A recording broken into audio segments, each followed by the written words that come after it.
ஹாய்ங்க. இன்றைக்கி நம்ம சூப்பரான ஒரு ஸ்வீட் கார்ன் சாட் தான் எப்படி செய்கிறதுன்னு பார்க்க போகிறோம். இது டயட்டில் இருக்கப்போ சாப்பிட்டா ரொம்ப நல்லது. இது செய்கிறது ரொம்ப ரொம்ப ஈஸிங்க. ஃபஸ்ட்டு நம்ம ஸ்வீட் கார்னை மேலே இருக்க அந்த தொலியெல்லாம் உரிச்சிட்டு, நான் இப்படி ஃபுல்லாகவே தான் 2 உடச்சி தான் வேக வைக்க போகிறேன். ஒரு சிலர் இதை உதுத்தியும் எடுத்துப்பாங்க வேக வைக்க. நான் அப்படியே தான் குக்கரில் போட்டு 2 விசில் விட போகிறேன். இது வைக்கிறப்பயே நமக்கு தேவையான அளவு உப்பு சேர்த்து வேக வச்சு எடுத்துக்கலாம். அவ்வளோதாங்க, வெந்துருச்சு பாருங்கள், சூடாக இருக்குது. நம்ம இதை அப்படியே ஒன்றுக்கு ஒன்றா உதுத்தி எடுத்துக்கலாம்.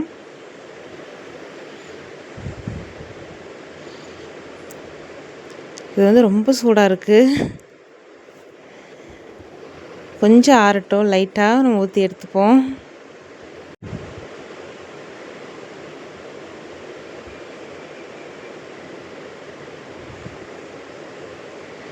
அவ்வளோதாங்க, ஃபுல்லாக ஊற்றி எடுத்தாச்சு.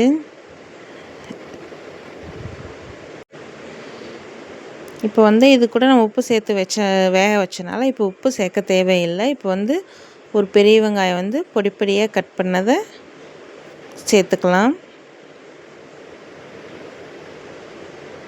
இங்கே சின்ன வெங்காயம் கூட பொடியாக கட் பண்ணி சேர்த்துக்கலாம். இப்போ ஒரு மிக்ஸ் பண்ணி எடுத்துக்கலாம்.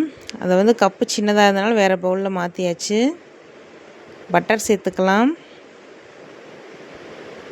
இது கூட நான் ஒரு பாதி பழுத்த தக்காளியை உள்ளே இருக்க விதையெல்லாம் நீக்கிட்டு மேத்தோலை மட்டும் குட்டி குட்டியாக கட் பண்ணி எடுத்திருக்கேன். இப்போ இது கூட பெப்பர் சேர்த்துக்கலாம்.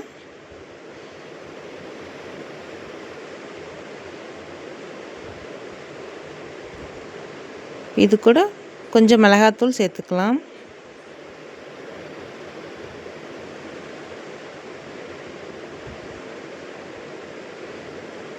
இப்போ இது கூட ஒரு 1/4 எலுமிச்சம்பழம் அளவு எடுத்து பிழிஞ்சு விட்டுக்கலாம். இப்போ இந்த வெங்காயம் தக்காளி போட்டேன் இல்லையா பார்த்தீங்களா, அதுக்காக லைட்டாக ஒரு உப்பு. இதை நல்லா மிக்ஸ் பண்ணி விட்டுக்கலாம். நான் பட்டர் ஃப்ரிட்ஜில் வச்சுருந்து அப்படியே சேர்த்துட்டேன். நீங்கள் ஃபஸ்ட்டு ரூம் டெம்பரேச்சருக்கு எடுத்து வச்சுருங்க, அப்போ தான் நல்லாயிருக்கும் மெல்ட் ஆகிறதுக்கு. இது இப்போ ஓரளவுக்கு பரவாயில்ல, மெல்ட் ஆகிக்கிச்சு. நல்லா மிக்ஸ் பண்ணி எடுத்துக்கலாம்.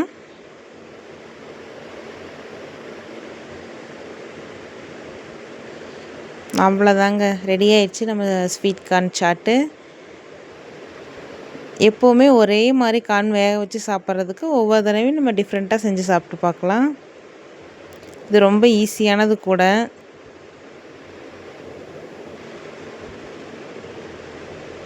ஈவினிங் டைம் ஸ்நாக்ஸுக்கு கொடுத்துக்கலாம் குழந்தைகளுக்கு. பெரியவங்களும் கூட சாப்பிட்லாம். இதில் மிளகெல்லாம் சேர்த்துருக்கனால தொண்டைக்கு